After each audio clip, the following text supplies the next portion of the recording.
அனைவருக்கும் வணக்கம். இது சைக்காலஜியில் 3rd யூனிட் எமோஷனல் டெவலப்மெண்ட். இது வந்து ஒரு ஸ்டாண்டர்ட் புக்கில் தான் நான் படித்தேன்.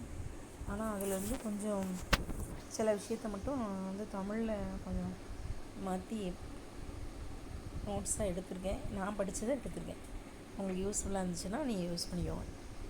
அதில் ஃபஸ்ட்டு என்ன அப்படின்னா, எமோஷன் அப்படிங்கிற அந்த உணர்ச்சி அப்படிங்கிற வார்த்தையை வந்து, இந்த எமோஷன் வந்து எதுலேருந்து வந்துச்சு அப்படின்னா, ஒரு லத்தீன் வார்த்தையிலேருந்து எமோவியோ அந்த இதுலேருந்து வந்திருக்குது. அதுக்கு என்ன மீனிங் அப்படின்னா, இங்கிலீஷில் வந்து டு ஸ்டிர் அப் அப்படின்னு இருக்குது. இது வந்து கிளறி விடுதல் அல்லது உற்சாகப்படுத்துதல் அப்படின்னு அர்த்தம். அப்படின்னா உணர்ச்சினா என்னென்னா, தன்னோட மனம் அல்லது உடலோட கிளர்ச்சி அடைந்த நிலை அல்லது உற்சாகமான நிலை அப்படின்னு சொல்லலாம். அப்படின்னு அப்புறம் இந்த வேர் சொல்லை வந்து அடிப்படையாக வச்சுட்டு நிறைய உளவியலாளர்கள் என்ன சொல்லியிருக்காங்க அப்படின்னு சொல்லிட்டு கீழே கொஞ்சம் 2-3 இருக்குது, அது பார்ப்போம். அதில் அவர் என்ன சொல்லியிருக்காரு அப்படின்னா, உணர்ச்சி அப்படிங்கிறது ஒரு உயிரினத்தோட நகர்த்தப்பட்ட அல்லது கிளறப்பட்ட நிலை. அதாவது ஒரு இடத்துலேருந்து இன்னொரு இடத்துக்கு நகர்த்தப்பட்டது அல்லது கிளறி விடப்பட்ட நிலை அப்படின்னு சொல்லியிருக்காரு. இதில் வந்து என்ன அப்படின்னா, ஒரு குழப்பமடைந்த தசை அல்லது சுரப்பியோட செயல்பாடு அப்படின்னு சொல்லியிருக்காரு. வெளிப்புறத்துலேருந்து பார்க்குறவங்களுக்கு இப்படி தான் தோணும் அப்படின்னு சொல்லியிருக்காரு. அடுத்து வந்து க்ரோ இவர் என்ன சொல்லியிருக்காரு அப்படின்னா,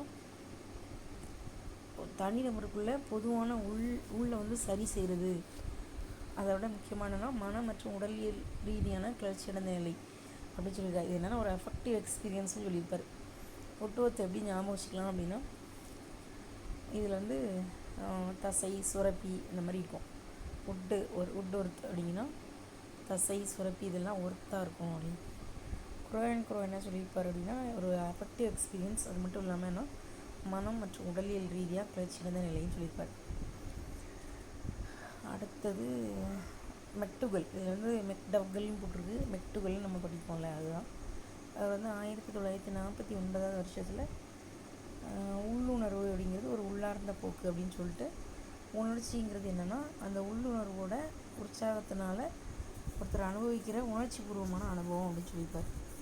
நான் மெக்டுகல் அப்படின்னா என்ன ஞாபகம் வச்சுக்கலாம்னா, உணர்ச்சி பூர்வமான அனுபவம் அப்படின்னு நினச்சிக்கலாம். இதில் என்னென்னா, ஒரு ஒரு ஒரு குட்டி பிள்ளை இருக்குது. அது வந்து என்ன பண்ணும் அப்படின்னா, ஒரு மாடு வந்து அதை நோக்கி வரும்போது அது என்ன செய்யும் அப்படின்னா, அதோட உணர்ச்சியின் தூண்டுதலில் ஒரு பயம் வரும். அந்த பயம் வந்து எப்படி வருது அப்படின்னா, அந்த உணர்ச்சியோட தூண்டுதலில் தான் அது வருது. அப்போ அதுக்கு ஒரு அனுபவம் கிடைக்கிது. அப்போ அந்த அனுபவத்தில் அது என்ன செய்யும் அப்படின்னா, வந்துச்சுன்னா ஓடணும்.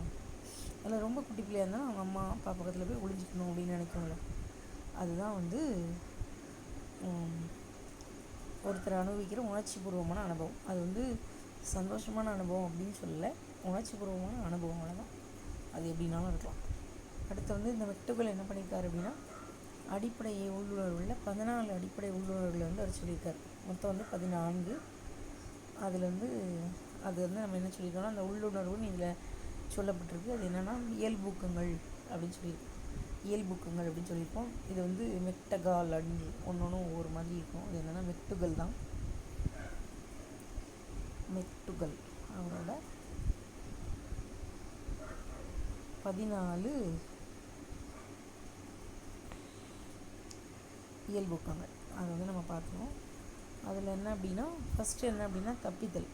இது என்ன அப்படின்னா, ஒரு ஆபத்து வருது அப்படின்னோடனே பயந்து போய் ஓடி ஒளிவோம், அதுலேருந்து தப்பிக்க பார்ப்போம். அது செகண்ட் வந்து போர். இது வந்து என்னென்னா, அதுக்கு வந்து எதிர்த்து போராடுறது. இப்போ நாய் விரட்டுது அப்படின்னா உடனே எதிர்த்து என்ன செய்யலாம், ஒன்று நாயை வந்து நீ களத்துக்கு எறியும், அந்த மாதிரி பண்ணுவோம்ல, இது எக்ஸாம்பிள் சொல்கிறேன். அடுத்து விரட்டுதல். இது ரிப்பல்ஷன். இது என்ன அப்படின்னா, சில விஷயம் வந்து அருவருப்பாக இருக்கும், அதுலேருந்து நம்ம விலகிடுவோம், அது வந்து விரட்டுதல். அடுத்து வந்து பெற்றோரின் உள்ளுணர்வு. இது என்ன அப்படின்னா, பிள்ளைங்கிட்ட வந்து பாசமாக இருக்கிறது, பாதுகாக்கிறது, கனிவோடு இருக்கிறது. அடுத்து வந்து மேல்முறையீடு. இது என்ன அப்படின்னா, ஹெல்ப் வேணும்னு சொல்லி கத்துறது. அடுத்து வந்து இனப்பெருக்கம். இது நமக்கு தெரியும். நெக்ஸ்ட்டு வந்து க்யூரியாசிட்டி. ஏதாவது வந்து ஆர்வம், தேடுறது, புதுசாக கண்டுபிடிக்கணும் அப்படின்னு நினைக்கிறது, ஆச்சரியப்படுறது. அடுத்து வந்து என்னென்னா சப்மிஷன், சமர்ப்பணம் அல்லது பணிவு. இது வந்து அவங்க என்னென்னா தன்னையே வந்து தாழ்வாக நினைக்கிறது, அதுதான் வந்து இதில் வருது. அடுத்து வந்து சுயமரியாதை, இது என்னென்னா தன்னை உயர்வாக நினைக்கிறது. அடுத்து பசி, அது தெரியும். தாகம் தெரியும். அடுத்து கூட்டுறவு, இது என்ன அப்படின்னா கன்ஸ்ட்ரக்டிவ்னஸ், பொருட்களை வந்து அவங்களா உருவாக்குறது. அடுத்து வந்து சமூக இணைப்பு, இது என்னென்னா கூட்டமாக வாழ்கிறது. சிலவங்க என்ன செய்வாங்க அப்படின்னா தனியாக இருக்கணும்னு நினைப்பாங்க, அதெல்லாம் இதில் வந்துடும். அடுத்து விளையாட்டு, இதில் வந்து என்டர்டெயின்மெண்ட், அம்யூஸ்மெண்ட், அதெல்லாம் இதில் வந்துடும். ஸோ டோட்டலாக வந்து ஒரு 14 சொல்லியிருக்காரு. இது நம்ம முதல்ல வந்து பார்த்தோன்னா நமக்கு தெரிஞ்சிடும். ஃபஸ்ட்டு வந்து தப்பிக்கணும்னு நினைப்போம். அடுத்து தப்பிக்க முடியலன்னா போர் செய்வோம். போர் செய்ய முடியல அப்படின்னா விரட்டி விட்ருவோம். அடுத்து வந்து இப்போ நாயை வச்சே நம்ம யோசிக்கலாமே. ஃபஸ்ட்டு ஒரு 4 5 வரைக்கும் வந்து நாயை வச்சு நம்ம சொல்லிடலாம். நாய் விரட்டிட்டு வருதுன்னா ஃபஸ்ட்டு தப்பிக்க பார்ப்போம், அடுத்து எதிர்க்க பார்ப்போம், முடியலன்னா விரட்டுவோம். 3 முடியலன்னா பெற்றோர் பக்கத்தில் என்ன செய்வோம், ஓடி ஒளிஞ்சிக்கிடுவோம். அதுவும் முடியலன்னா வேறு யாராவது ஹெல்ப் கூப்பிடுவோம். இந்த விஷயம் அதில் வந்துடும். நெக்ஸ்ட்டு வந்து ரீப்ரொடக்ஷன், அதுக்கடுத்து வந்து க்யூரியாசிட்டி, இதெல்லாம் வந்து ஓகே தான்.